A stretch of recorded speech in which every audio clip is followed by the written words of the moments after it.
2 aulas, a gente voltou aí, teve um flashback, né? Um déjà vu da pandemia, né? Ok, na aula passada a gente viu, quase finalizou esse primeiro assunto da introdução à regressão linear, onde a gente viu uma forma, né, de avaliar a qualidade do modelo, e essa forma foi através do que a gente chama de R quadrado. O R quadrado é uma regressão simples, que só tem uma variável preditora, ele é basicamente o coeficiente de correlação ao quadrado, tá? Mas a forma mais correta, né, de calcular o R quadrado é através dessas equações aqui. A gente já tinha mostrado isso na aula passada também, né? E a gente viu que isso daqui captura, é, o que ele nos informa é o quanto da variação total da variável dependente é capturado pelo modelo. Então, o modelo está sendo um bom preditor ou não. Se R quadrado ficar muito perto de 1, significa que praticamente tudo que diz respeito da variável dependente, né, da variável que a gente quer predizer, está sendo explicado pelo modelo. Se ficar muito longe de 1, significa que o modelo está explicando muito pouco da variável de interesse. Então, quando a gente tem essas situações em que o R quadrado deu baixo, significa que a gente precisa trazer novas variáveis e, eventualmente, até tirar variáveis que a gente tem no modelo, porque elas não estão boas. Elas não estão sendo boas variáveis para aquele modelo, elas não trazem muita informação da nossa variável de interesse, da variável dependente, tá? Isso a gente tinha visto na aula passada, né? Então, o que a gente tem é um modelo que a gente escolhe os coeficientes alfa e beta, né? Que minimizaram a soma dos quadrados dos erros de previsão. Esse modelo linear é um modelo que a gente poderia ter escolhido, que sempre prevê a média de y, né? Esse seria o modelo mais simples. Qualquer que seja o valor, chuta aí a média de y, tá? Qualquer valor de x eu vou chutar, que a minha previsão é a média de y. Ok? Então, veja, se a gente faz isso, seria o pior possível que a gente pode fazer, tá? Para qualquer valor de x que eu tenha, estou considerando aqui uma regressão simples, qualquer valor da minha variável que explica a minha variável de interesse, eu simplesmente chuto a média de y, tá? A soma dos erros quadrados é exatamente igual à sua soma total de quadrados. Indica que esse modelo não funciona melhor do que prever a média. O que está querendo dizer aqui? Vejam só. Eu posso passar os slides aqui.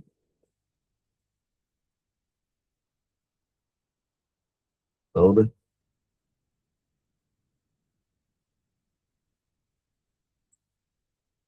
Eu fiz uma bagunça aqui.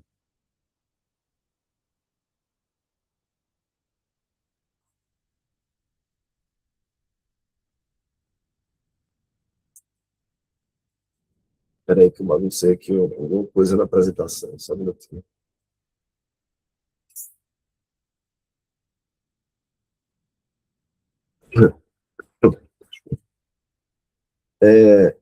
O que a gente está querendo dizer aqui, tá, gente? Aqui.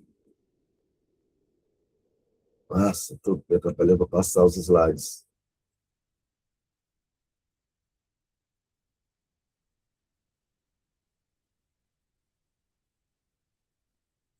Então, veja só. Vamos voltar aqui, tá? Eu estava me atrapalhando para passar os slides, agora já resolvi. Vamos lá. Desculpe aí. O que está querendo dizer? Olha só, o que a gente está comparando é o nosso modelo, tá? Essa métrica está comparando o nosso modelo com o modelo mais simples que possa existir, que é qualquer valor de x eu chuto a média de y. Então, se eu não sei, é como se as variáveis fossem independentes, né? É como se x não trouxesse nenhuma informação sobre y. Então, veja o que ia acontecer se eu fizesse isso, tá? Isso daqui me diz apenas a variabilidade de y, né? É uma medida de variabilidade, não está dividido por n menos 1, mas é uma medida de variabilidade. Então, isso aqui não vai mudar nada, mas aqui muda. Eu estou dizendo que o meu modelo, toda vez que eu dou qualquer valor, ele vai me dar aqui a média de y, tá? Se eu substituir isso aqui pela média, né? Isso aqui vira y barra. O que acontece? Esse termo SSE, ele é exatamente igual ao termo SST, concordam? Concordam que esses dois termos ficam iguais? Então, se eu chuto sempre a média, se o meu modelo, que é o que prevê isso daqui, né, prevê o YI, é o Y chapéu I, ele simplesmente chuta a média de Y, que é o modelo mais simples que tem, eu tenho que esses dois termos são iguais. Se esses dois termos são iguais, essa razão aqui vai para 1. Para quanto vai o R quadrado? O R quadrado vai para 0.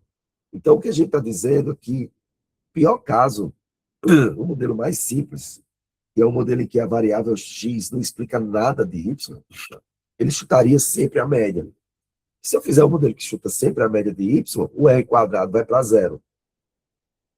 Então, se eu faço um modelo que é melhor do que chutar a média, eu estou medindo o quanto eu sou melhor do que se eu simplesmente chutar a média.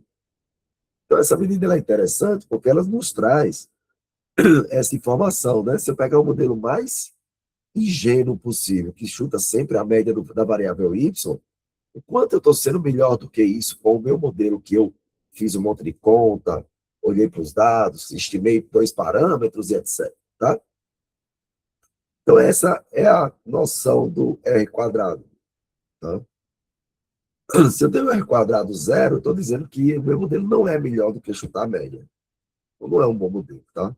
É melhor chutar a média, é mais barato fazer isso do que eu estimar 2 parâmetros, né, alfa e beta, para depois eu concluir que meu modelo é exatamente igual a chutar a média. Tá?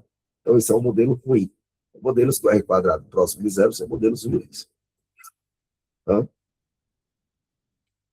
Então, claramente, o nosso modelo de mínimos quadrados, se as variáveis têm alguma correlação, eles devem ser melhor, pelo menos tão bom quanto esses. Tá?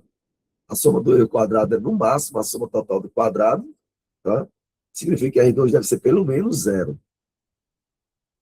Então, é isso que a gente estava falando, né? Quanto maior R2, melhor, tá? Nesse modelo que a gente treinou anteriormente, que tem mostrado na aula, né? O R quadrado é de 0,10, que diz que nosso modelo está ruim, ele não é muito bom, tá? Ele é melhor do que chutar a média, mas não é tão melhor, tá? Uma pergunta que fica é possível encontrar um R2 negativo? Tá? Veja, é possível encontrar R2 negativo, tá? Só que não é comum. Como que é possível encontrar um R2 negativo? Deixa eu passar aqui, né? Na regressão linear que a gente usa, tá? Estimando alfa e beta, não vai ser possível, tá? A gente minimizando o erro quadrado. Essa situação a gente garante que R2 é sempre positivo, porque ele está sempre fazendo algo melhor, tá? Do que esse chute, né? Mas se eu pego uma reta qualquer lá no meu espaço, pode ser que eu tenha um R2 negativo, que quando eu vou calcular essas duas coisas aqui, né, o SST e o SSE, esse valor daqui ter um valor maior que 1, tá? Onde esse SST daqui vai ser maior, né, do que o SSE. Se o SST for maior do que o SSE, essa razão é maior que 1, e eu vou ter 1 menos um valor maior que 1, então eu vou ter um valor negativo. Isso não acontece quando a gente usa mínimos quadrados, mas pode acontecer se eu escolher uma reta arbitrária, uma reta que não tem nenhum parâmetro, né, como mínimos quadrados ali, eu estou garantindo que essa reta ela tem uma propriedade boa. Se eu escolher uma reta arbitrária qualquer, eu posso ter uma reta muito ruim e que isso pode acontecer. Tá? Então, essa para vocês terem essa ideia, né, do que é o R2. O R2 tipicamente é um número entre 0 e 1, mas ele pode ter valores piores do que isso se eu escolho a minha reta sem nenhum critério, tá?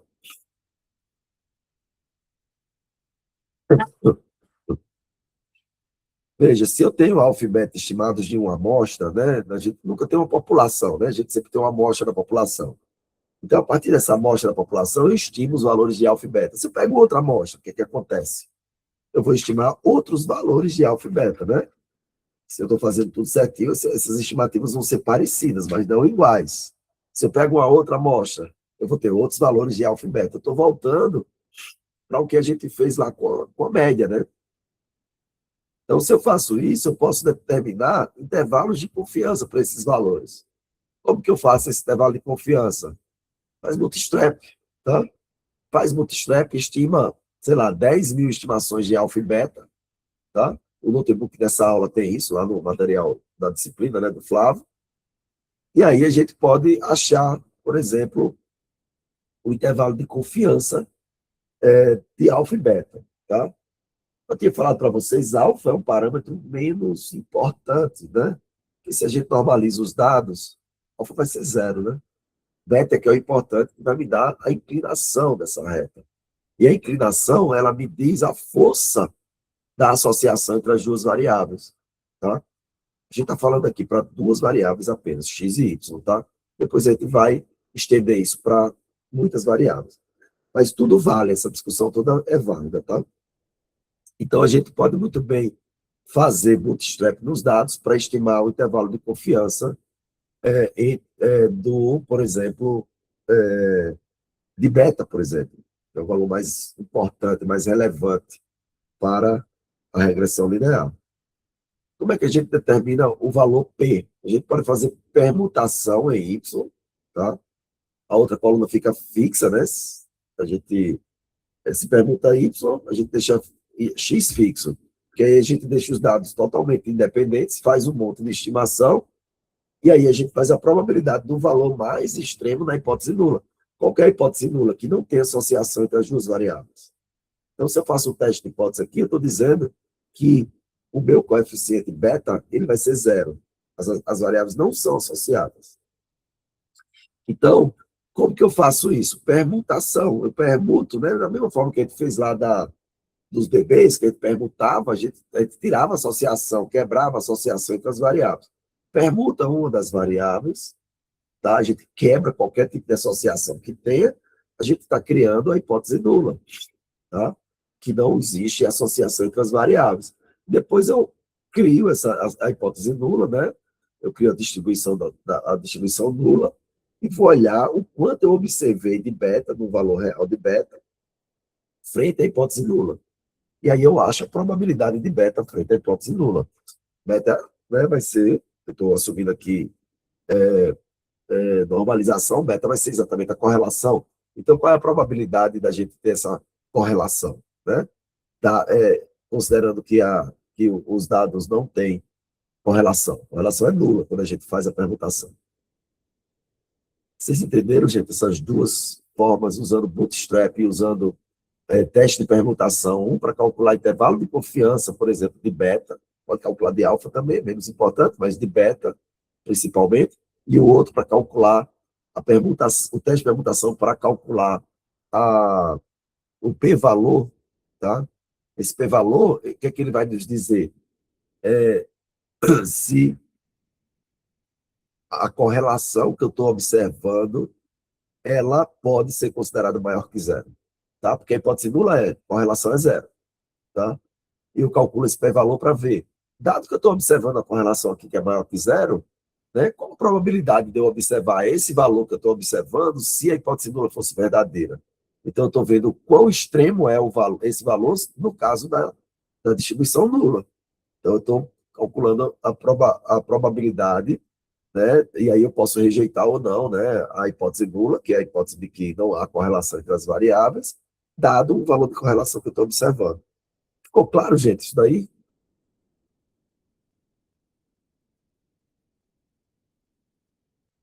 Ok? Eu vejo que a gente está mostrando para vocês uma visão mais estatística da regressão linear, tá? Não é simplesmente você olhar lá que o valor e fazer uma estimativa às cegas, porque eu olhei e as variáveis são mais ou menos correlacionadas, agora esse meu é um bom estimador. Não, vocês agora têm uma medida para calcular a qualidade dessa regressão, né, que é o R2. Vocês podem fazer teste de hipóteses, vocês podem achar intervalo de confiança dessa inclinação, tá? São coisas mais fortes do que só ter uma reta lá para fazer estimativa.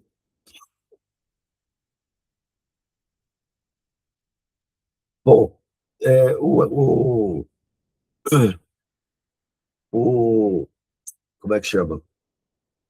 O Python, o pacote tem o status models, né, que ele pode trazer por exemplo, regressões desse tipo aqui da altura média dos pais e altura média dos filhos, né? E altura dos filhos. Aqui está reta, e veja que aqui em rosa, né? Essa região pintada aí, achurada em rosa, é a região de confiança, tá? Então veja que essa reta, ela pode estar em qualquer valor dessa região de confiança. Essa inclinação, ela pode variar dessa reta, dentro dessa região que a gente está vendo aí. Então veja que existe uma incerteza muito grande, né? Em torno dessa inclinação dessa reta. Pode ser qualquer reta dessa região rosa aí. E veja que ele traz, aqui tem mais resultados do que o que a gente, tem muito mais coisa do que o que a gente viu, né, de assunto. Então tem aqui uma coisa que chama estatística F, que é uma distribuição de ficha. Aqui tem o R quadrado, tá? Que é 0,876. Esse R quadrado ajustado, quando a gente vai ver depois em regressão múltipla, quando a gente adiciona muitos preditores, a gente precisa fazer um ajuste no R quadrado, tá? Porque senão o R quadrado ele tem uma tendência a sempre melhorar, mesmo que você adicione variável, que não é boa. Então esse ajuste ele é interessante, ele é importante para a gente não superestimar esse R quadrado quando a gente fizer a regressão múltipla, tá? A regressão simples ele é irrelevante, nem precisa olhar para ele, tá? Então aqui está dizendo que a gente usou um método de mínimos quadrados, a data, a hora, o número de observações, o número de resíduos, né? E aí ele pega são os graus de liberdade, ele vai ter isso menos 2, porque ele estimou 2 parâmetros, então vai ser exatamente o número de observações menos os 2 parâmetros que foram estimados, e assim por diante, tá? Tem várias coisas aqui, A e C, B e C, a gente não vai estressar todos esses valores, tá? Não vai estressar tudo que está aqui, o que a gente vai ver aqui, ó. Isso aqui é o p-valor, tá? Isso aqui, opa. Esse daqui é o p-valor, é importante. Aqui é o intervalo de confiança, tá vendo? Ó? 0025, 0975.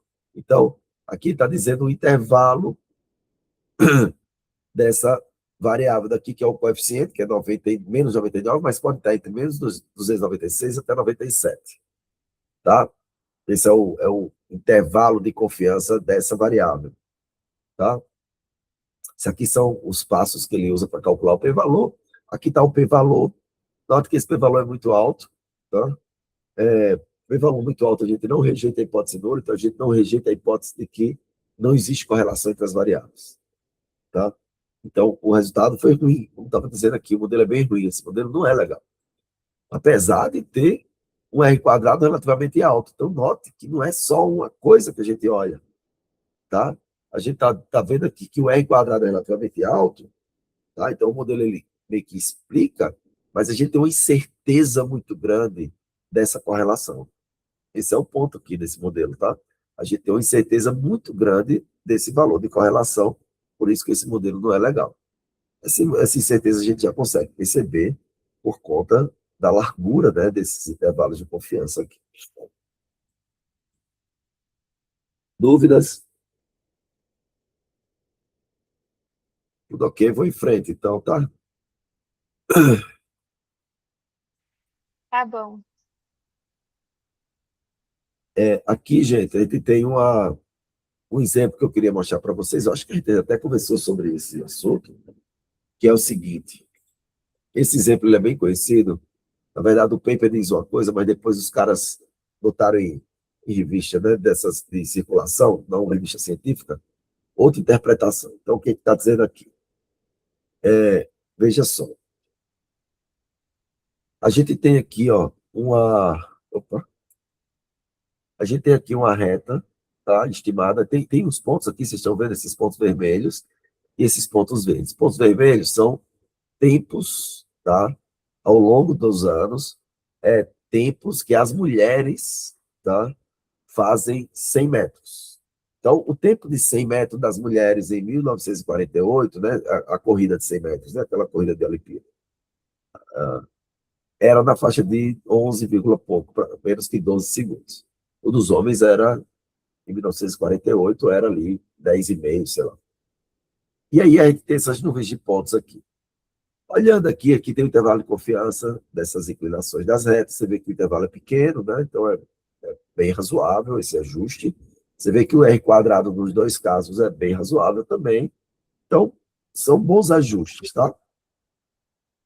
Qual que é o ponto que está sendo dito aqui? Bom, se a gente fizer uma projeção, que é uma inferência, dos tempos, né, que as mulheres, né, estão fazendo 100 metros, né, o tempo de corrida de 100 metros, nossa, está passando sozinho. A gente vê que nessa inclinação da reta daqui é maior do que a dos homens, tá? Então, se fizer projeção, essas retas se tocam mais ou menos aqui, 1140, sei lá, nesse ano aqui, 2140, desculpa. E esse é o ponto, tá? Por que essa projeção, aqui está dizendo, ó, a projeção, ela se encontra em 2156, tá? Então, aqui, 2156. Então, isso aqui está dizendo que em 2156 as mulheres vão estar correndo 100 metros em 8 segundos, mais ou menos. 8,79 segundos, enquanto os homens em 8,98 segundos. Por que essa análise não está legal? Tá? Veja, se a gente for estendendo isso aqui muito para frente, em breve, né, lá para frente, aqui, se esticar essas duas retas aqui, né, para o tempo lá na frente, em breve essa reta vai tocar em zero, né? E as pessoas vão estar correndo 100 metros, tanto homem quanto mulher, mulher mais rápido do que homem, vai chegar nesse ponto mais rápido do que homem, em 0 segundos.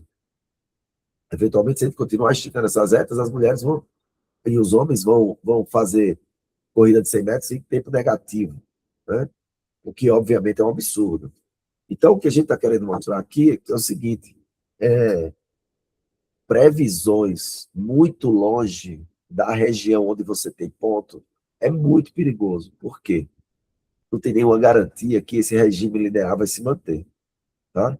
Aqui, esse ajuste linear para essa região daqui onde você tem os pontos, ele é bem razoável, e esse ajuste linear aqui também é bem razoável. Então, se eu quiser saber próximo, mesmo que seja um pouco depois, mas seja próximo, isso aqui ainda deve valer. Tá? Da mesma forma, se eu quiser fazer alguma previsão em algum ano que eu não tinha medidas. Tá? Então, isso ainda vai valer também.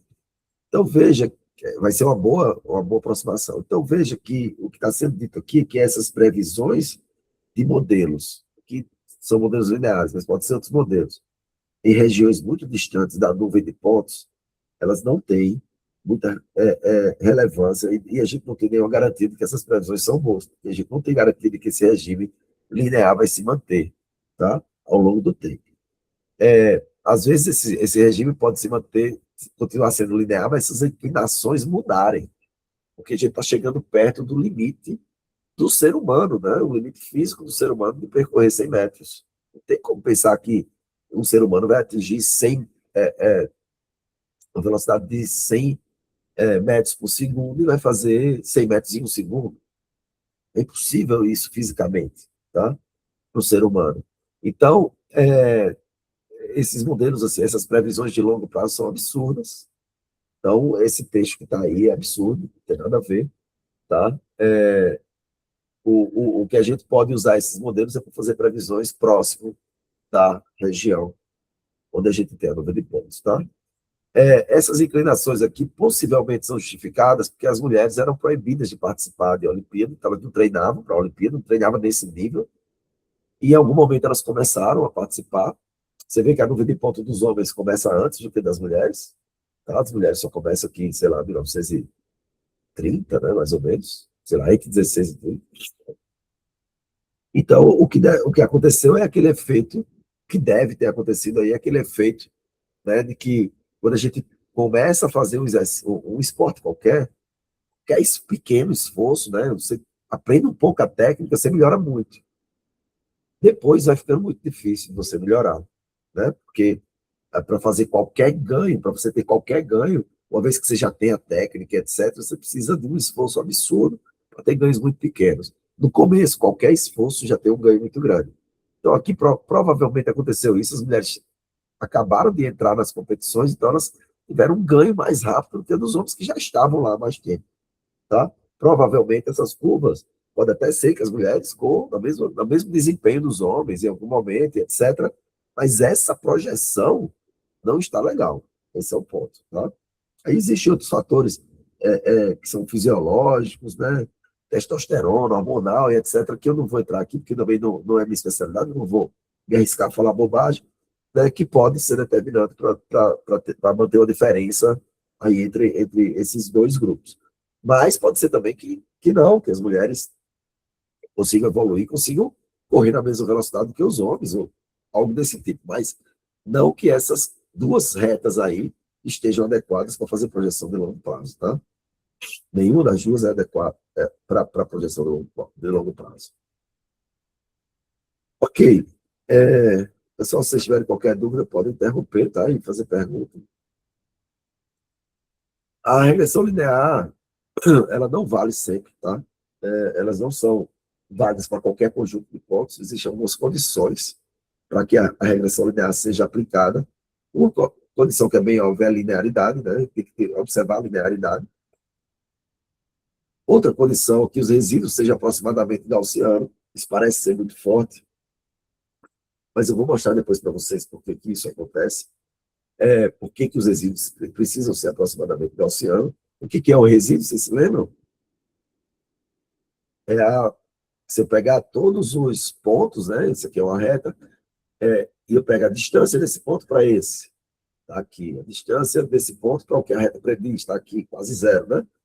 Então, são essas distâncias, né?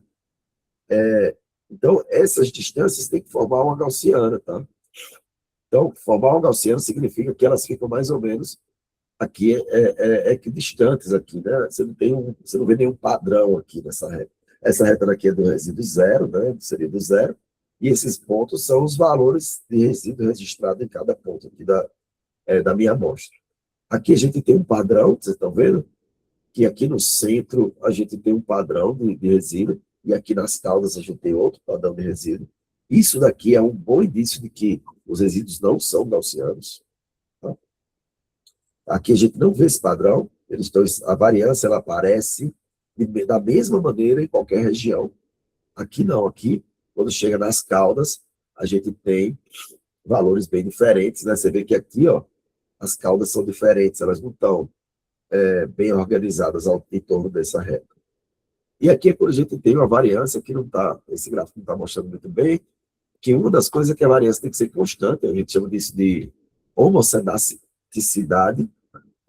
Se eu tenho uma variância que, por exemplo, quando eu vou aqui para a direita, né, quando os valores são mais altos, a variância cresce aqui, esse gráfico está mostrando tão bem, a variância vai crescendo, isso também é uma condição para que a regressão linear não seja confiável. Então, quando a gente faz qualquer análise de regressão linear, a gente precisa considerar essas três coisas, tá? Para entender se o meu modelo ele é válido ou não. Se eu encontro modelos em que não existe essa relação linear, nem vale a pena eu aplicar. Ou os resíduos não são gaussianos, eu vejo os resíduos mais ou menos assim. Não é confiável, tá? E se a variabilidade não é constante, também o modelo não é confiável. A gente precisa abandonar esse modelo, tá? Isso era o fizinho da aula passada, tá, gente? Eu vou agora migrar para outra aula, a aula de hoje mesmo. Me avise se tiver alguma dúvida do material da aula de hoje. Por enquanto está tranquilo, professor. Tá tranquilo? Maravilha. Ô, professor, Oi.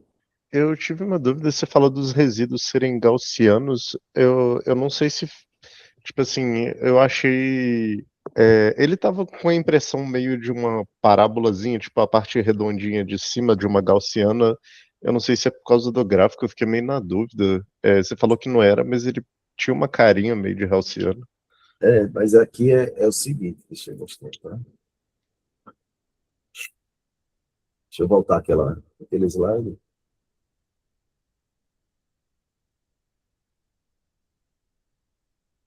Aqui, né? Isso aqui tem cara de gaussiana, né?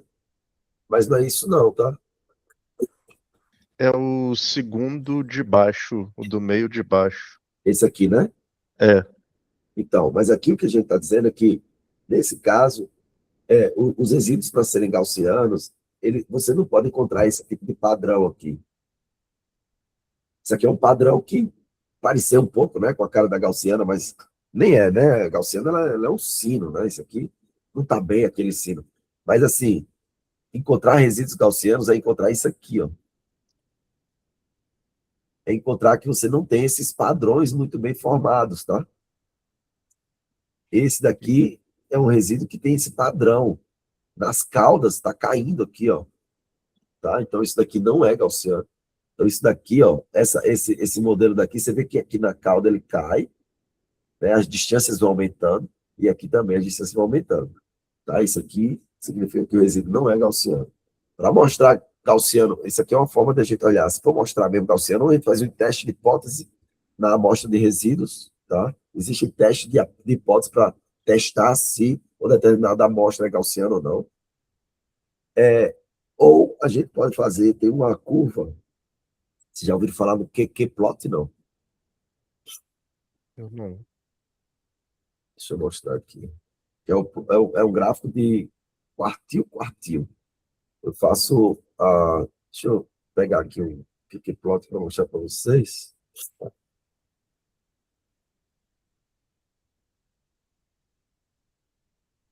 Deixa eu compartilhar aqui essa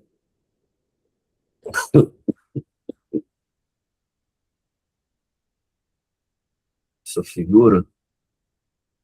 Estão vendo essa figura aqui mais à direita? Deixa eu abrir aqui. O que é o QQ-plot?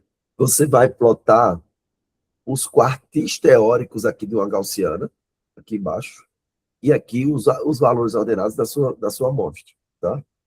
Então, se essa amostra fosse gaussiana, você não encontraria esse padrão assim, tá vendo? Como se os pontos estivessem enrolando aqui nessa reta. Na verdade, eles estariam bem espalhados em torno dessa reta, de forma que você não viria esses padrões. Aqui o que a gente está dizendo é que as caudas diferem da gaussiana, tá? Para ele ser gaussiano, ele teria que estar todo mais ou menos equidistante. Ele não teria esses padrões aqui, que nessa cauda aqui ele está sempre acima, e nessa cauda aqui ele também está sempre acima dos valores dessa reta.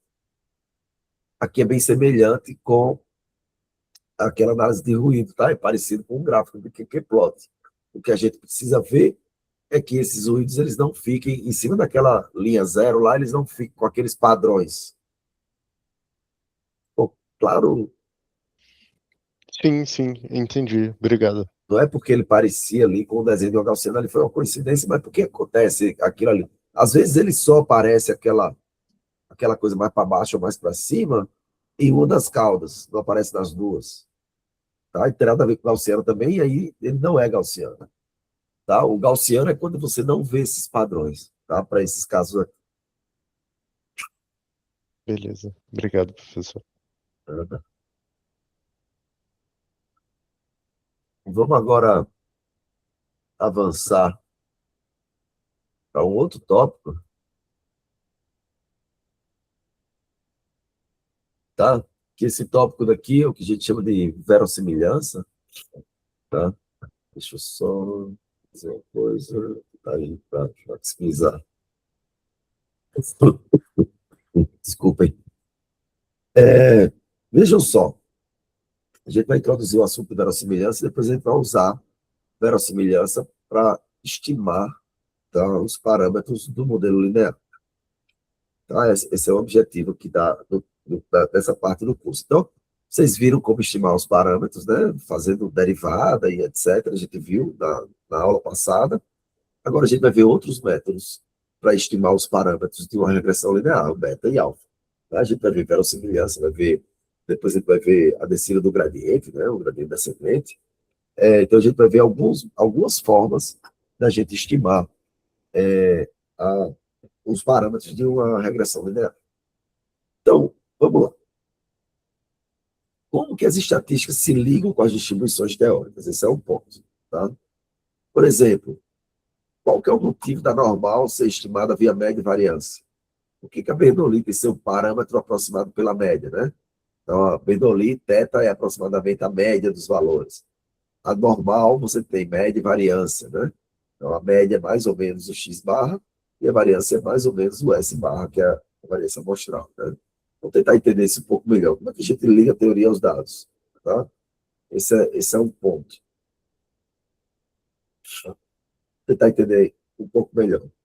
Esses dois termos abaixo são modelos, né? São uma das belezas da estatística, né? Que se liga com computação, porque a gente também quer modelar o mundo, né? A computação, toda hora a gente quer modelar o mundo, na verdade, todo mundo quer modelar o mundo. A física fica tentando explicar a natureza através de modelos, né? Aqui não, aqui são dados. Então, a estatística tenta modelar dados através, tenta explicar dados através de modelos. Então, isso aqui são modelos, né? Então, vamos tentar entender melhor agora. A teoria da máxima verossimilhança, que é a teoria que a gente vai estudar agora, para variar, foi desenvolvida por Fisher. Quer dizer, como esse Fisher é importante para a estatística, né? Desenvolveu muitas coisas que a gente conhece da estatística moderna. Tá? Então, ao ser enfrentado por problema de entender dados, Fischer teve uma ideia brilhante, que é dizer o seguinte: como é que eu maximizo a chance dos dados para o modelo? Então, a resposta que ele queria era: como é que eu sei qual é o modelo de máxima verossimilhança para esses dados que eu tenho? Como é que eu maximizo a chance de eu observar esses dados, dado que eu tenho esse modelo daqui? Tá? Então, o que a gente está querendo com a máxima verossimilhança é tentar entender o quanto a aderência, né, do modelo aos dados. Tá? Do dado ao modelo, desculpa. Então, se eu tenho dado modelo, o quanto esse meu dado que eu estou observando é aderente a esse modelo. É isso que a gente está querendo ver com a máxima verossimilhança. Tá? Então, Fischer desenvolveu toda uma teoria para que a gente consiga estimar parâmetros usando esse método da máxima verossimilhança. Então, eu não quero um parâmetro qualquer.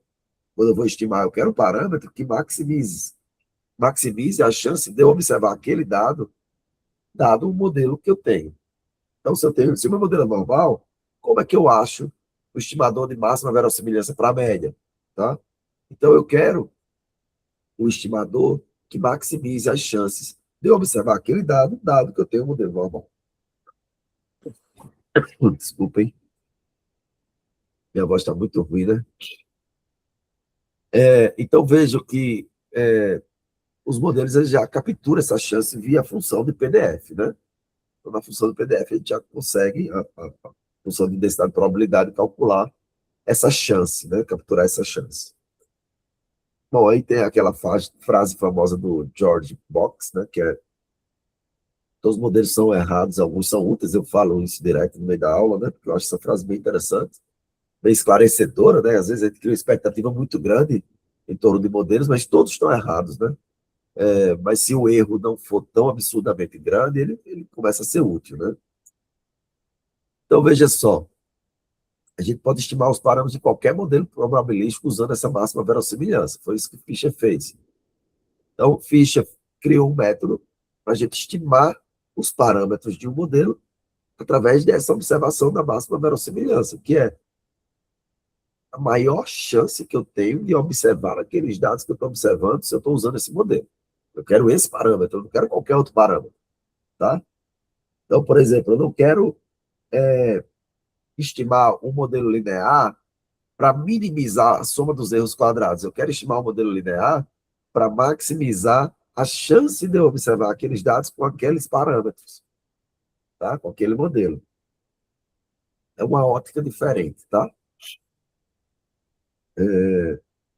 Em alguns casos, os estimadores convergem para o mesmo valor, em outros não. Tá? Então, vamos lá. Imagine o seguinte caso: ele está observando variáveis categóricas, pessoas, onde o remédio teve algum efeito. Então, aqui o remédio foi positivo, aqui foi neutro, aqui positivo, aqui foi positivo, aqui foi neutro e assim por diante. Então, ele foi curado e não foi curado. A gente pode modelar esses dados como uma variável de Bernoulli, né? Bernoulli, ela modela justamente isso, né? 0 ou 1 com a probabilidade de ser uma probabilidade fixa. Então, cada vez que eu lanço um determinado experimento, são experimentos independentes, eu tenho uma probabilidade P de sucesso. Tá? O sucesso aqui está sendo representado como ser curado, né, de uma determinada doença. Ok. Ao falar que um dado ponto vem de uma Bernoulli, existe uma função de densidade associada. Então, a Bernoulli, né? Então, estou dizendo que essa variável xi é uma amostra, né? Então, ela segue uma determinada variável Bernoulli com parâmetro θ. Isso significa que a probabilidade de xi, dado esse parâmetro θ, então, uma vez que eu tenho um parâmetro θ já estimado, né? Já escolhi qual é o meu parâmetro θ que eu vou usar, a probabilidade de eu observar xi, dado esse parâmetro, vai ser igual a θ elevado a xi, que multiplica 1 menos θ elevado a 1 menos xi, que é o modelo de Bernoulli, é a densidade. Então, como a gente já tinha dito antes, a densidade já me dá essa probabilidade, né? Então, veja que a densidade ela já depende do parâmetro que a gente está observando. Durante as aulas passadas, a gente já tinha dito que na variável Bernoulli, né, esse θ é igual à média, né? Qual que é o motivo disso, né? Para Bernoulli, né?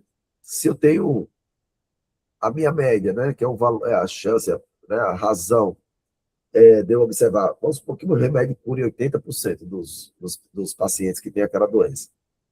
Então, aqui eu vou ter esse valor aqui vai ser igual a esses 80%. Então, eu tenho 80% de chance de curar, né? O Bernoulli vai me dizer isso. Se eu substituo aqui por 0,8, esse xi vai ser 1 ou 0. Então, se for 1, eu tenho 80% de curar. Se ele for 0, eu tenho 1 menos 80% de chance de curar, porque isso aqui vai para 0, isso aqui vai para 1. Desculpa. Isso aqui vai para 1 menos 0, isso aqui vai para 1, né? Então vai sobrar 1 menos θ. Então vai ficar 1 menos 0,85, 15. 0,15 é a chance de não curar. Então, a Bernoulli está só me dizendo que eu tenho 85% de chance de curar, porque é a média, e 15% de chance de não curar. Bem simples, né?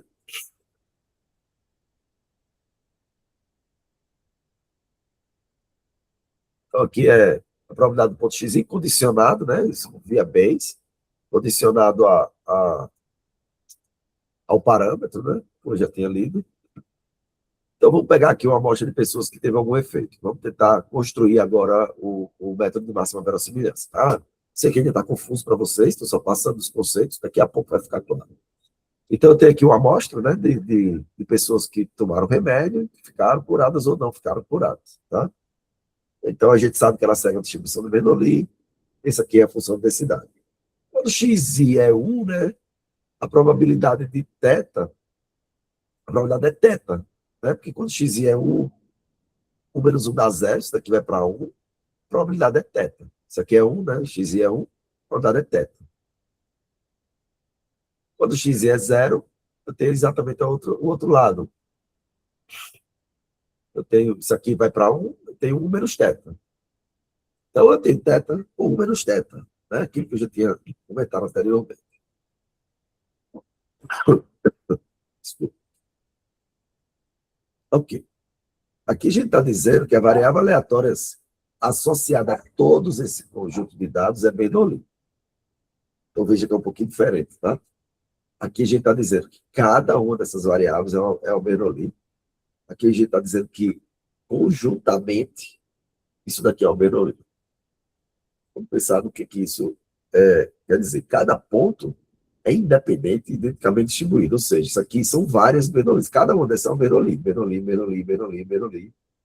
E o conjunto aqui também segue o Bernoulli. Isso a gente chama de ID. São variáveis igualmente distribuídas e independentes. Elas são independentes e identicamente distribuídas, né? É o que está aqui em negrito. Então, o modelo estatístico é um conjunto de hipóteses que supõe válido para a distribuição de probabilidade de várias variáveis aleatórias, medidas na amostra. Né? Então, lembre-se do nosso teste de hipótese. Cada hipótese simula um modelo. Ao verificar a probabilidade da estatística observada, a gente verifica o quão verossímil, usando o mesmo termo, são os dados para o modelo. Então, ali a gente já estava com o conceito, né, de verossimilhança. Então, quero saber quão verossímil é o dado para o modelo. Se for verossímil para aquele modelo, eu não tenho como rejeitar a hipótese nula. Se não for verossímil, eu rejeito a hipótese nula. Aqui é a mesma ideia. Só que a gente não vai trabalhar aqui com hipóteses nulas. A gente quer estimar parâmetro, né? Então, aqui a gente está assumindo que os dados são modelados pela Bernoulli. Então, a gente já está assumindo isso. Agora, vamos pensar no conjunto de dados, né? Em vez de variáveis independentes, elas são independentes, mas em vez de pensar em cada uma dessas variáveis, vamos pensar nesse conjunto, tá? Cada ponto é independente identicamente distribuído, ou seja, I e D, né? Se X fosse esse subconjunto, vamos construir, tá? Para não pegar logo tudo de uma vez, senão fica muita conta, vai ficar estranho. Então, se X fosse só esse subconjunto aqui, 1, 0, qual seria essa probabilidade de observar X1 e X2 dado θ? É fácil de escrever isso, né? Desculpem. É fácil de escrever essa probabilidade, né? Porque é a probabilidade de X1 e X2. Por que tem que ser independente? Porque aí eu conheço, né, essa probabilidade conjunta aqui, né? Isso aqui vira produto, né? Quando eu tenho isso aqui, né? Se for independente. Se não for independente, não vira produto, nada do que está falando aqui vai valer.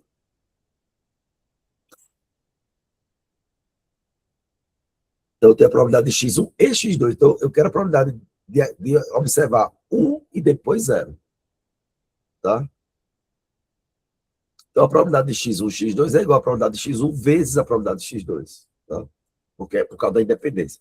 Então, essa probabilidade aqui de X1 e X2 dado θ vai ser igual à probabilidade de X1 dado θ vezes a probabilidade de X2 dado θ, porque são identicamente distribuídas. Eu estou reforçando isso, tá, gente? Porque isso é necessário a gente entender que isso só vale para amostras independentes e igualmente distribuídas, tá? Não vai valer, por exemplo, para séries temporais. É outra coisa. Por que não vale para séries temporais? Porque na série temporal existe a dependência temporal. A sequência tem dependência temporal. Aqui ela não pode ter dependência temporal. Então, escrevendo isso aqui, né, vamos plugar agora as densidades, né? Bom, a probabilidade de xi dado θ, que é isso daqui, a função densidade lá da Bernoulli. Então, a probabilidade de x1 e x2 dado θ vai ser igual a isso daqui vezes isso daqui, tá? Só fez repetir isso daqui, substituindo x por x1 aqui até aqui, e x por x2 aqui, que é o produto delas duas. Substituindo agora os valores, porque a gente sabe que x1 é 1 e x2 é 0. Então, aqui a gente vai colocar 1, né? Isso daqui vai desaparecer, isso aqui esse termo vai virar 1. Aqui a gente coloca 0, isso aqui desaparece, isso daqui fica o menos θ. Então, a gente sabe que essa probabilidade vai ser igual a θ vezes 1 menos θ. Tá? Bem fácil de ver, porque aqui é θ, né? Que foi positivo, foi 1, e aqui é 1 menos θ, porque foi 0. Tá? Então, vai ser θ vezes 1 menos θ. Essa função θ vezes 1 menos θ, se a gente plota essa probabilidade em função de θ, né? θ sendo a variável, você vê que ela vai dar negativa aqui no θ quadrado, né? Ela é uma função de segundo grau, com a concavidade dessa forma, né? Então, veja que eu olhando isso daqui, eu quero a função, eu tenho essa função daqui, né? Que tem um ponto aqui, que é o ponto de máxima, né? É o ponto que vai maximizar a verossimilhança dos meus dados para aquele modelo. O que é que eu quero escolher aqui? Eu quero escolher o valor de θ que melhor represente isso daqui, ó. Essa amostra que eu estou vendo. Então, dado que eu estou vendo essa amostra, e eu tenho essa função daqui, que é a minha distribuição das duas variáveis, né, de observar x1 e x2, eu tenho essa distribuição, qual o valor de θ eu escolho para que eu observe a maior aderência possível desse dado observado a esse modelo, tá? Se eu for olhar aqui, eu vou ver que esse θ é 50%. Mas que grande surpresa, né? Eu estou vendo aqui uma amostra que eu tenho 50% de uns, 50% de zeros, tá? Então, essas contas tudinho só para a gente mostrar isso, que em uma amostra de Bernoulli de 1 e 0, eu vou ter exatamente o parâmetro igual a 50%, porque eu estou observando ali 50% de uns e 50% de zeros.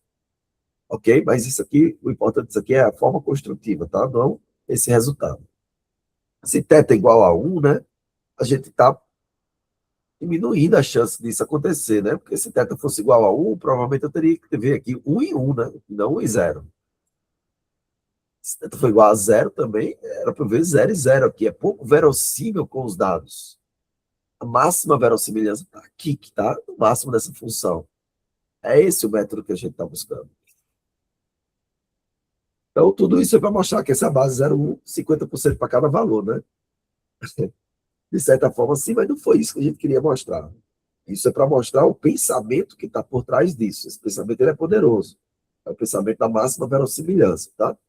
A gente vai explorar para uma regressão isso. Observe com outra base, aqui é a base 1. A base 1, a gente tem θ quadrado. Θ quadrado é isso aqui.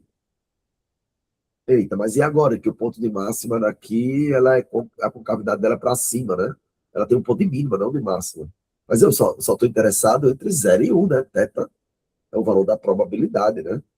Ele tá entre, é o parâmetro, né? Ele está entre 0 e 1, é a probabilidade de sucesso. Ele está entre 0 e 1, ele não pode ser nenhum valor diferente disso. Então, qual que é o valor que maximiza essa função daqui, se θ só pode ser escolhido entre 0 e 1? É o próprio 1, tá? Então, o que a gente está fazendo aqui é que, qual que é a escolha de θ que maximiza a verossimilhança dessa amostra para esse modelo? É o valor de θ igual a 1. Eu estou vendo dois valores 1 aqui. Isso eu posso brincar para qualquer amostra, tá? Aqui de tamanho 2, para não ficar muito grande essa conta daqui, mas pode ser para qualquer tamanho. Tá? Imagina se tivesse aqui para tamanho 100, né? Ficaria bem grande, né? Como a gente tem N pontos, né? Tem vários pontos, como é que fica essa verossimilhança? Vamos ver. Né? Não se assuste, né?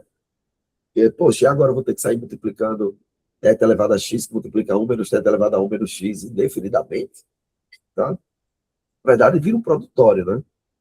Então, a probabilidade de observar x dado θ, né, vai ser igual à probabilidade. Aqui é só uma simplificação de notação. Isso aqui é a mesma coisa dessa notação daqui anterior. É a probabilidade de x dado θ, tá? Só para simplificar, para ter que toda vez escrever como base aqui, que é o produtório de p θ de x, tá? Simples, né? Ficou fácil de ver isso, né?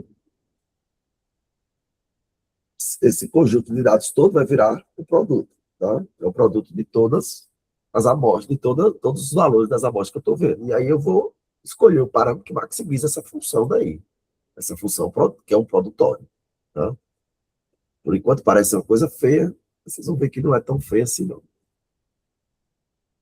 Então, nessa base aqui, né? 1, 0, tal, tal, tal, confia em mim.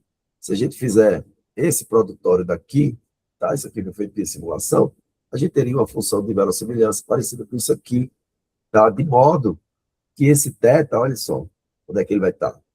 Perto de 0,6. Vamos ver aqui, ó, tem 1, 2, 3, 4, 5, 6, 7 em 1, 2, 3, 4, 5 em 12, né? 7 em 12 dá quanto?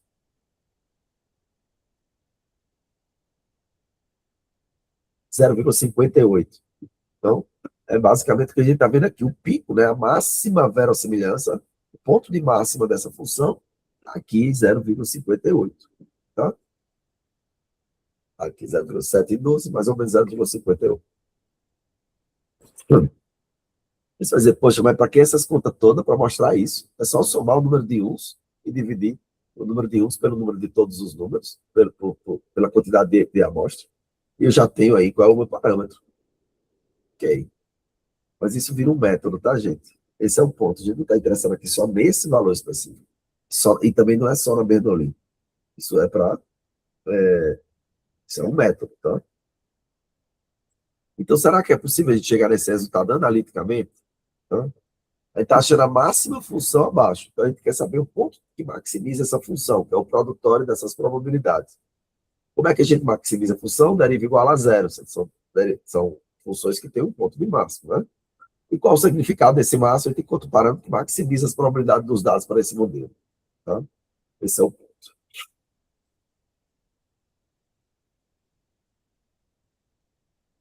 Que interessante, né? Porque isso é o modelo mais provável teoricamente. É isso que a gente está interessado. Só que tem um problema aí, que maximizar o produtório é uma tarefa bem chata, tá? Bem chata. Então, o que se faz, né? Em vez de a gente sair para maximizar esse produtório, a gente faz o seguinte. Quem é que transforma produtos em somas, né? Logaritmo, né? Logaritmo foi feito para isso, né? Projeto de logaritmo, quem pensou no logaritmo foi para projetar produto, para transformar um produto numa soma. Esse é o objetivo do logaritmo, principal do logaritmo. Então, veja só, se a gente transforma isso daqui na log verossimilhança, eu transformo a função de semelhança na log verossimilhança. Eu vou ter funções que são diferentes, né? Mas tem uma característica interessante, o local de máximo dela é o mesmo. Eu não estou interessado no valor da função, e sim no local de máximo. Então, o logaritmo ele preserva isso. E ele tem uma característica interessante, que ele transforma aquele produtório num somatório. Opa, então aqui a gente encontrou uma forma de resolver uma encrenca, né? Então, vamos lá. Então, aquele mesmo exemplo, né? Eu quero pessoas em que o remédio teve algum efeito. Então, eu tenho aqui minha sequência de números. Aqui eu sei que cada observação segue uma Bernoulli, eu sei qual que é a PDF da Bernoulli. A verossimilhança vai ser esse produtório daqui, né, que é o produtório disso daqui. A log verossimilhança é o log, né, disso daqui. Tá aqui, ele pode estar chamando aqui de L, né, de log verossimilhança, que vai ser o somatório agora. Eu transformo o produtório num somatório, que é um log, do log desse cara aqui, dessa função aqui, que é esse daqui, né? Então, é o somatório do log dessa função. Tá? Aqui só foi a troca de notação, né? Aqui a notação está com esse p θ de xi, aqui é p de xi dado θ, que é o estritamente correto, né? Seria a notação estritamente correta. Vamos lá. Que é mais uma simplificação da notação, né? Esse log aqui virando assim. Ok, então vamos lá para a solução. Vamos deixar de conversa, a teoria é simples, vamos resolver aqui o problema. Então, eu tenho que o P0 de X, né, de todos, conjunto de todas as amostras, né, vai ser igual a θ elevado ao somatório de xi, tá? Que multiplica 1 menos θ elevado ao somatório de todos i menos xi. Tá? Entenderam isso daqui, né? Porque é o somatório de todos eles, né, que eu estou fazendo. Aí aqui eu pego o logaritmo dele, desse P de θ, aplico o logaritmo aqui, eu quero transformar isso em somas. E agora, aplicando o logaritmo, eu vou ter... Opa, ganhando vida própria aqui. Quando eu aplico o logaritmo, né, esse exponencial aqui, propriedade do logaritmo, né? O primeiro que é o logaritmo de A vezes B, é logaritmo de A mais logaritmo de B, né, claramente. Então, aqui eu estou separando esses dois produtos aqui. Esses somatórios vão caindo, né? E aqui, o log de A elevado a x é x log de A. Então, o que é log de θ elevado a somatório de xi vai ser igual ao somatório de xi vezes o log de θ. Então, isso aqui mais o somatório de 1 menos xi, né, que é o que estava aqui, vezes o log de 1 menos θ. Tá? Então, eu transformei tudo isso numa coisa bem simples, que são somatórios, né? E agora a gente tem que derivar e igualar a zero. Então, vamos derivar isso aqui, né? Uma derivada fácil, polinomial. Então, a derivada disso daqui, a gente está derivando em relação a θ, né? Então, veja, isso aqui fica a derivada do logaritmo, que é 1 sobre θ vezes o somatório de xi, aqui. Aqui fica a derivada... Nossa Senhora, a vida própria está passando o slide sozinho. Então, esse termo aqui, né, é 1 sobre θ, né? E aqui mais a derivada, né, desse termo daqui, que esse daqui, veja, ele está fazendo derivada em relação a θ, né? Então, esse termo daqui é constante, né? Esse primeiro termo aqui é uma constante vezes esse log de 1 menos θ. Então, basicamente, fazer o log de 1 menos θ, né, aqui. Então, veja que esse somatório se preservou aqui, e o log de 1 menos θ é um menos 1 sobre o 1 menos θ, né, que está aqui. Então, vai ficar basicamente isso daqui, né, essa derivada da função log verossimilhança. E agora o que a gente vai fazer é isolar θ para algum lado, né? Então, o que a gente iguala a zero, né? Então, isso aqui vai igualar a zero, a gente passa um termo para a esquerda, então vai ficar 1 menos θ aqui,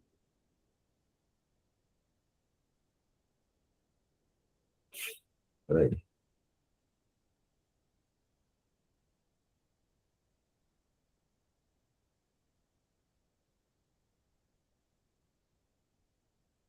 peraí,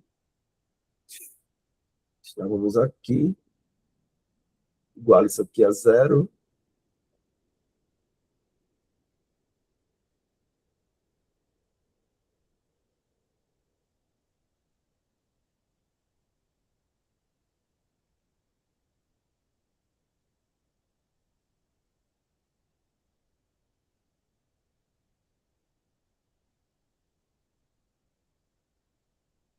vou fazer mais um conto para chegar ali, né?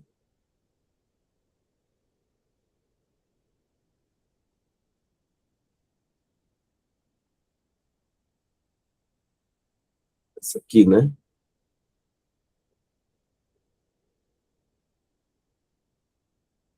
Ah, isso aqui é uma propriedade, desculpa, gente.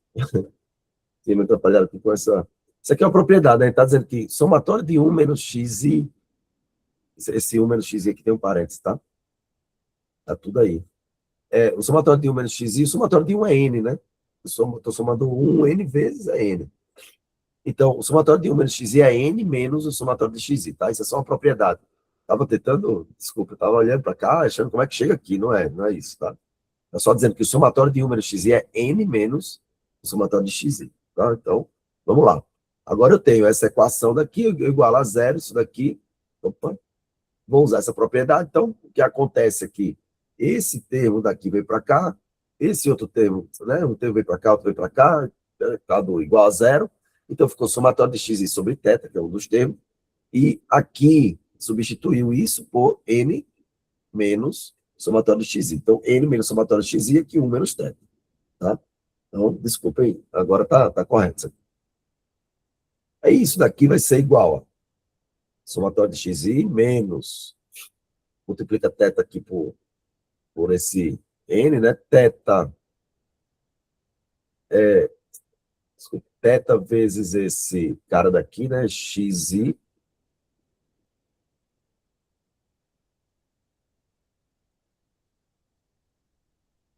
θn aqui. Aí.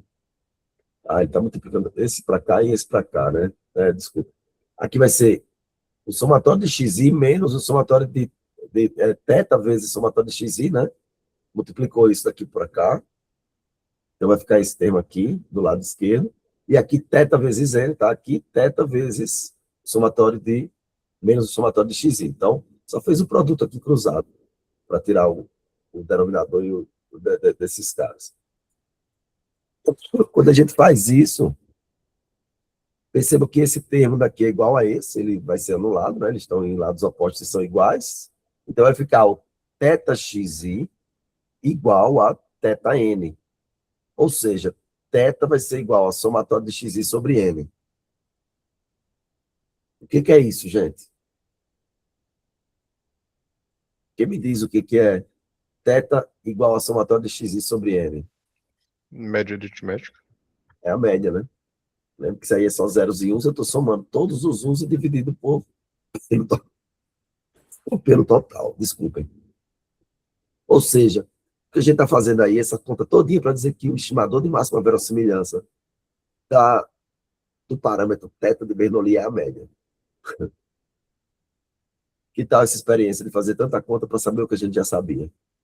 Na verdade, o importante aqui é que a gente aprendeu um método, tá? A gente pode pegar e fazer isso para qualquer variável aleatória, tá? Por exemplo, uma normal. Tá? A gente tem um modelo normal. Vamos estimar agora o estimador de máxima verossimilhança da média. O estimador de máxima verossimilhança da variância. É só conta, é só fazer esse tipo de conta que a gente fez agora. Então, coisa importante, assumimos que as observações são independentes, a gente maximiza o log da verossimilhança, porque facilita a conta, tá? É só para facilitar a conta, para a gente não trabalhar com aqueles produtórios. Desculpa, e a gente encontra um parâmetro que é ótimo dado algum contexto. Qual é o contexto aqui? É a máxima verossimilhança. É o parâmetro que traz a maior aderência daquele dado para o modelo. Tá? No fim, foi só a média, né, que respondeu a ajuda do primeiro slide. Isso aqui foi só a média mesmo da Bernoulli. Aqui a gente não estava interessado em achar o estimador de máxima verossimilhança da Bernoulli. A gente fez isso só para mostrar o método. Tá? Ok, e o que isso tem a ver com regressão? A gente está estudando regressão, não tem nada a ver com Bernoulli, né? Então vamos esquecer Bernoulli aí por enquanto. Isso aí foi só para entender o método, e agora vamos ver isso para a regressão. Bom, então, a gente vai fazer uma função de perda, né? Que a gente já tinha essa função de perda aqui. A função de perda em função de θ vai ser igual à soma das distâncias, né? Dos pontos para as estimativas elevado ao quadrado. Tá? Então, θ aqui, né? São os parâmetros, alfa e beta. Tá? Então, L e θ, onde θ são os dois parâmetros que a gente tem de regressão linear, alfa e beta. Então, o L θ aqui, só expandindo esse quadrado, vai ser isso aqui, né? Nada diferente do que a gente já conhecia. Então, o modelo probabilístico, a gente assume erros normais, tá? Ao invés de focar no valor quadrático do erro, vamos pensar no caso ideal. Qual seria o valor do erro da minha regressão? Então, a gente tem aqui, ó, essa é a minha regressão, né? YI, esse é o modelo, né? Igual a beta XI mais alfa mais um erro. Isolando o erro aqui, a gente vai ter que o erro é YI menos o beta XI menos alfa, tá? O erro é o valor observado menos o valor predito pela regra. Então, qual é o valor ideal do erro da minha regressão? Seria zero, né? Só que para ter zero, eu teria que ter sempre x igual a i. Aí eu teria uma reta perfeita, né? A gente não teria nenhuma variância, não seria um problema estatístico, né? A gente teria uma reta perfeita. Aí teria o erro zero, né? No caso geral, não, tá? No caso geral, a gente tem algum erro, a gente tem alguma distância, né? Tem algum resíduo entre os pontos e a minha reta. E a gente quer saber na média, né? Um bom modelo, ele vai tender a diminuir esse erro na média, né? A média do erro. Então, a gente vai assumir aqui que o erro, tá?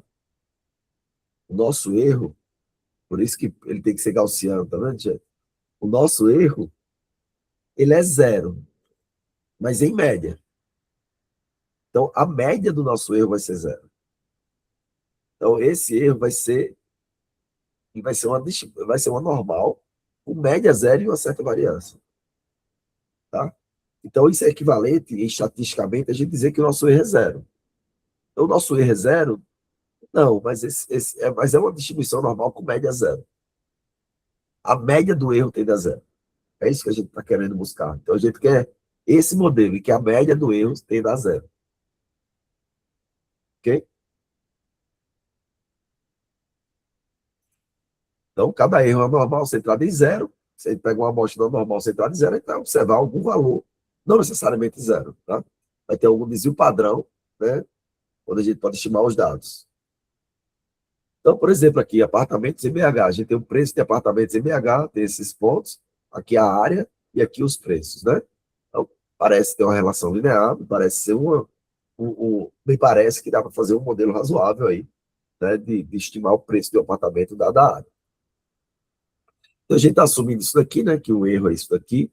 O erro da estimativa de um ponto não depende de outros, é razoável, mas não é 100%, né? O erro ele é independente, tá?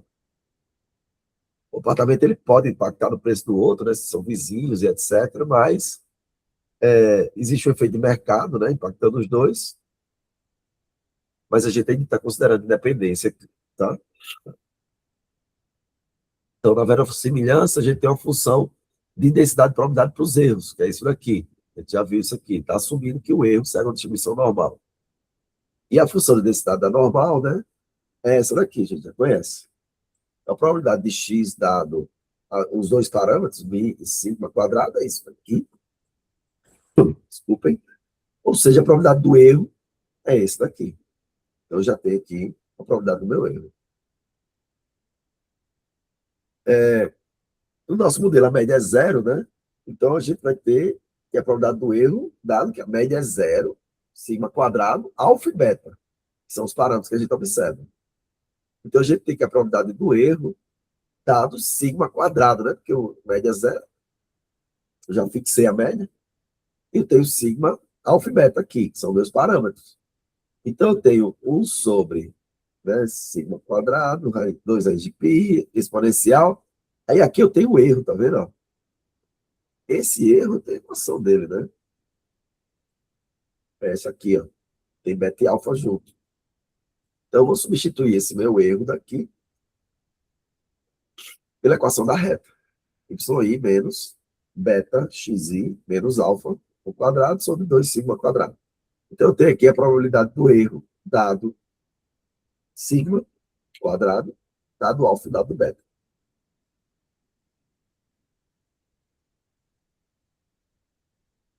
Então, isso aqui é probabilidade do erro dado, né? Sigma quadrado e alfa e beta. Isso é uma verossimilhança, né? Eu não sei ainda qual é a reta, mas eu posso aprender esses valores de alfa e beta usando minha equação de verossimilhança, né? Então, eu tenho que essa probabilidade é isso daqui, né? Então, vamos focar numa base de 3 pontos, só para a gente olhar. Vamos subir uma reta qualquer. Então, tá aqui, né? 3 pontos, só para a gente ter uma intuição boa. Aqui está a PDF da normal do erro, o erro zero, tá? E aqui eu consigo estimar essas variâncias, né? Eu tenho aqui o meu erro, né?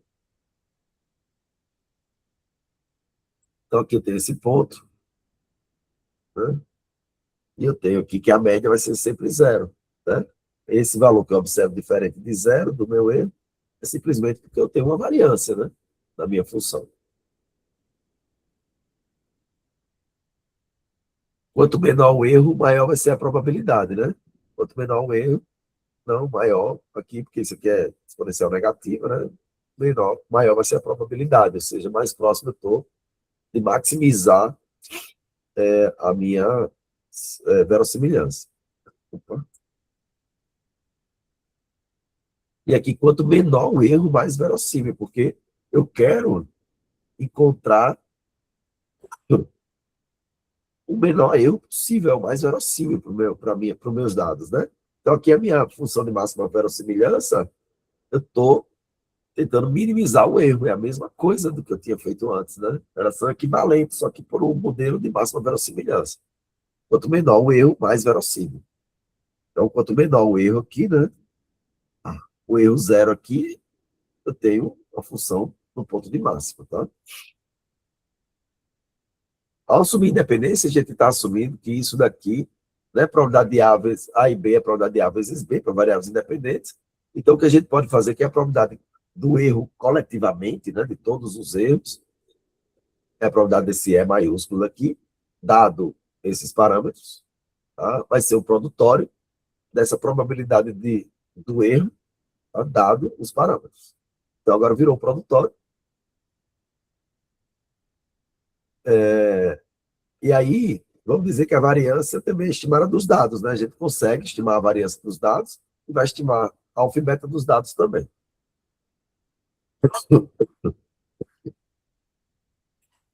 Desculpa. Então, a probabilidade do erro dado θ, né? Agora eu simplifiquei a notação, em vez de escrever esses 3 caras aqui, eu estou dizendo que θ, meus parâmetros são alfa, beta e sigma quadrado, tá? Aí eu tenho todos em uma notação mais simples. Então, a probabilidade de θ, a probabilidade de E dado θ, né?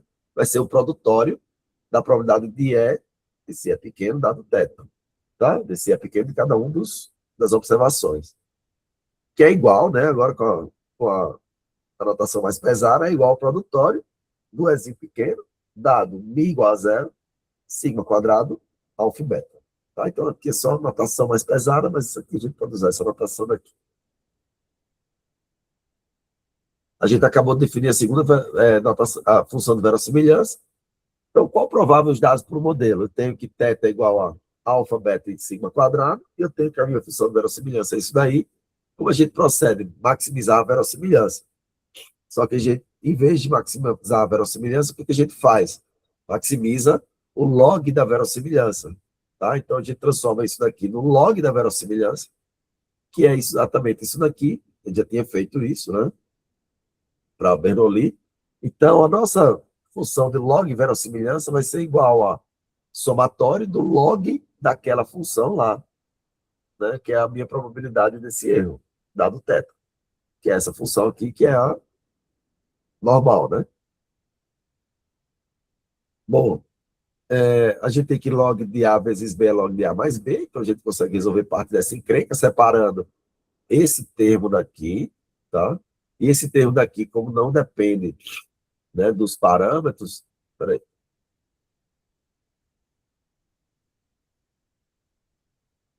A gente vai ter, peraí, basicamente esse termo mais esse termo, né? Então aqui está esse termo, tá? E esse termo daqui. Como eu tenho esse somatório, e esse termo daqui, né, que é 1 sobre raiz de sigma quadrado sobre 2π, não depende de I, né? Então vai ficar simplesmente N vezes isso, tá? Então vai ficar N vezes o log desse termo, mais o somatório desse log desse outro termo daqui, tá? Por conta da propriedade do logaritmo.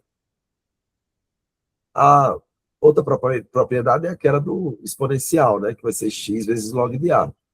E a gente sabe também que log de E é igual a 1, né? Então, usando aqui o logaritmo da base E, para facilitar essa encrenca daqui, ó. Então, vamos lá. Aqui era onde a gente estava, né?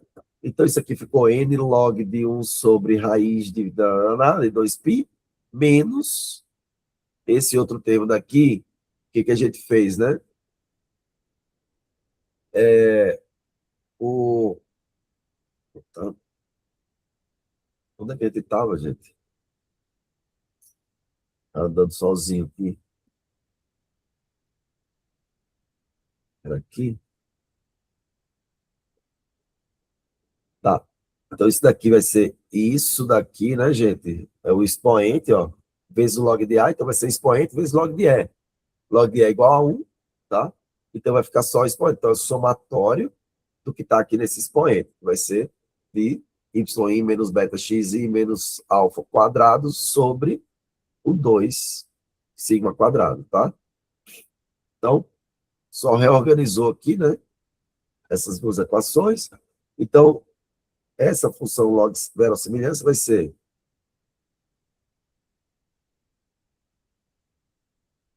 que é o log de 1 sobre x igual a menos log de x, né?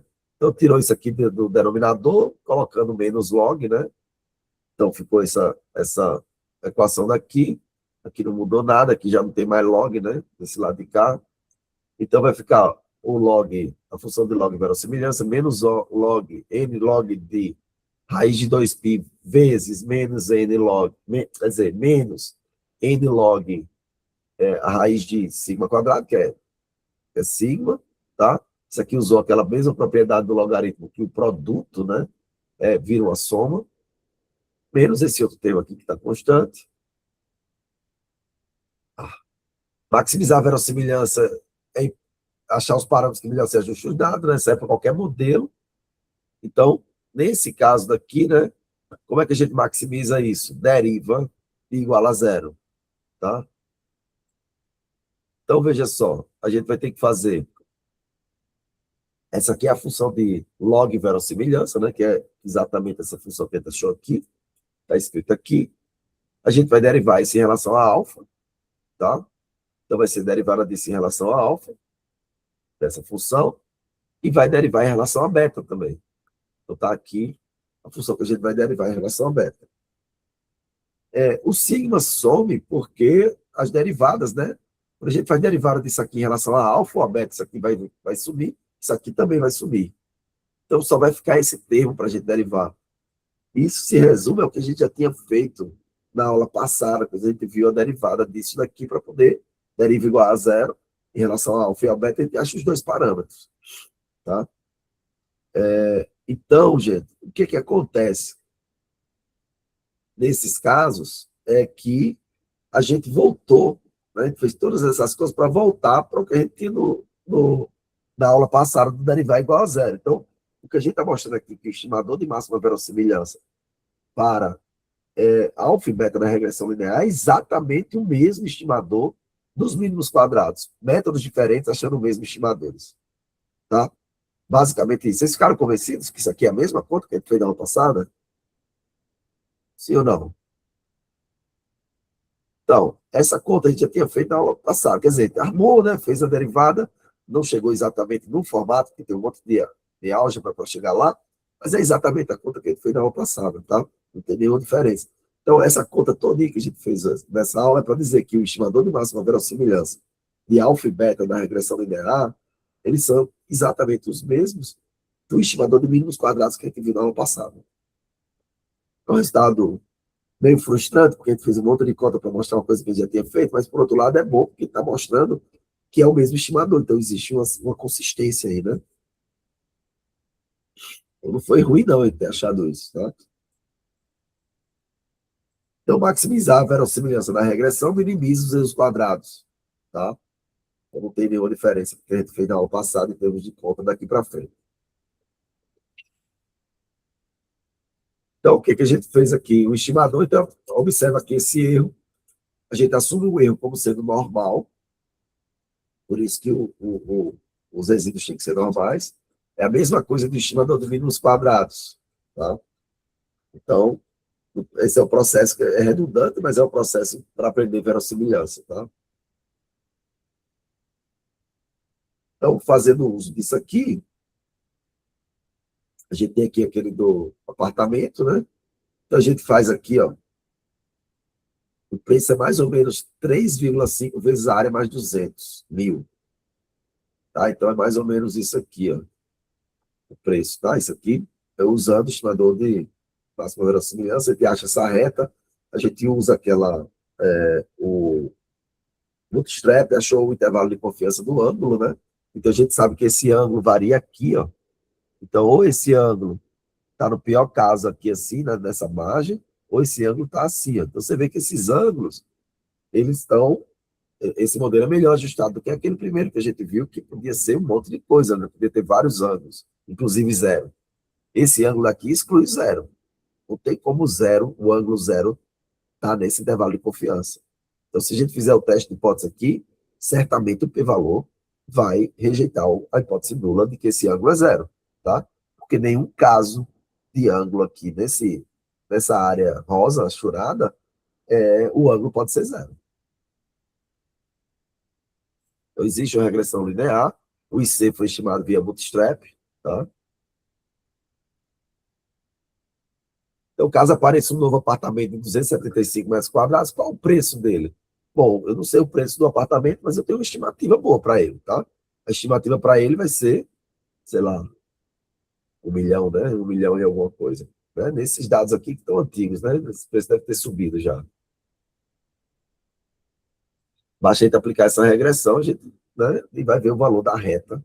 E a gente pode também encontrar um intervalo, né? Que é esse intervalo aqui, ó. Então, a gente sabe que para esse valor, o apartamento provavelmente vai estar nesse intervalo. Então, eu consigo saber a estimativa de intervalo de preço, tá? Para isso daí. Então, ele vai estar entre 1 milhão e 1 milhão e 250 mil, que são esses valores extremos aqui, né? Nessa reta que sobe aqui, né, de 275 metros quadrados. Podemos mensurar o R quadrado, aqui está todos os resíduos, né?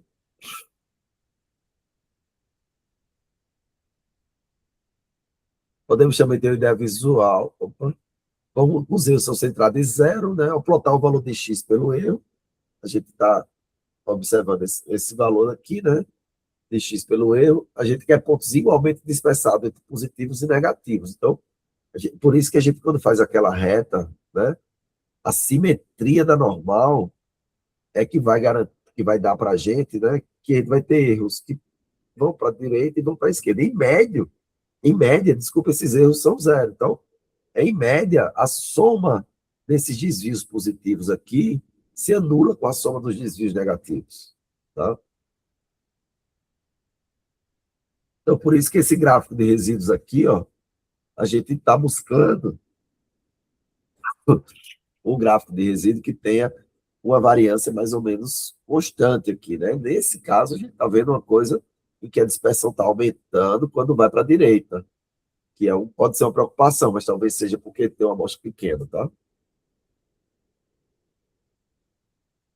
Parece que não tem padrão, né? O que a gente quer é isso. A gente quer que tenha pontos acima e abaixo do zero, que seja mais ou menos parecido. Os erros estão espalhados para os dois lados, mas parece que fica pior quando o x aumenta, e isso é uma preocupação, tá? O outro exemplo aqui, né? Os peixes boi, então prevê o comprimento de acordo com a idade. Então você tem a idade e prevê o comprimento do peixe boi. A gente tem aqui o gráfico, né, com os resíduos plotados, e aí a gente vê isso aqui, ó, o gráfico dos resíduos. Esse é mais preocupante, porque veja como ficam os resíduos quando você vai mais para a direita, todos negativos. Era para ver uma coisa melhor espalhada. Veja como ficam os resíduos quando a gente vai para a esquerda, todos negativos. Era para ver uma coisa melhor espalhada. Esse padrão de todos os resíduos negativos à direita, todos os resíduos negativos à esquerda, é que nos preocupa. Então, essa regressão linear, ela não atendeu às exigências, né, aos requisitos para a gente usar o modelo linear. Tá? Nesse outro caso daqui, ele está um pouco melhor. Tem essa preocupação da variância e aumentando com a direita, indo para a direita, mas isso pode ser um efeito da quantidade de pontos que a gente está visualizando. Talvez se a gente tivesse mais pontos, isso ficasse melhor. Tá? Então, mas nesse caso aqui, a gente observa que tem mais ou menos, e para cada valor aqui, mais ou menos o mesmo número de pontos acima e abaixo da reta zero. É claro que aqui vai aparecer só um ponto, mas isso aqui só tem um apartamento aqui, né, nessa amostra. Tá? Mas você não vê um padrão de dizer assim, ó, tem mais pontos para cima do que para baixo, né, para um lado ou para o outro. Você não vê esses padrões. Aqui a gente já vê. Então, isso indica que esse modelo linear não é confiável, porque ele não atende aquele requisito dos resíduos serem normais. Tá?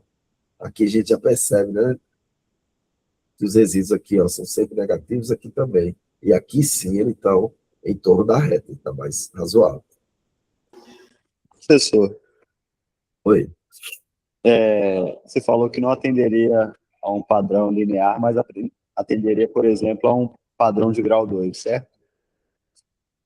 Não, veja só, o que a gente está dizendo aqui é que eu não estou dizendo que atenderia o padrão de grau 2. Eventualmente, ele poderia fazer esse teste, ele vai ver isso depois, tá? Ao longo do curso.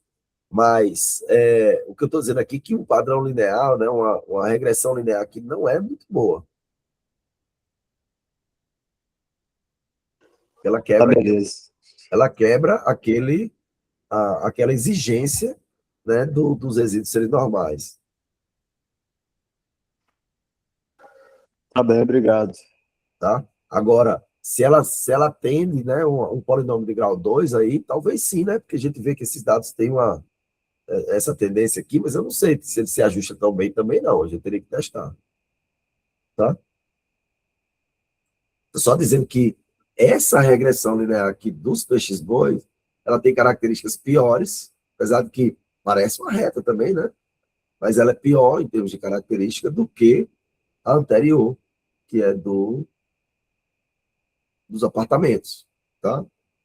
Mesmo assim, os apartamentos têm um fator um pouco preocupante, né? Quando a gente botou os resíduos, que aparentemente essa variância está aumentando para a direita, mas a gente não tem muita confiança nisso, porque talvez a quantidade de pontos ainda seja pequena para a gente bater o martelo com relação a isso.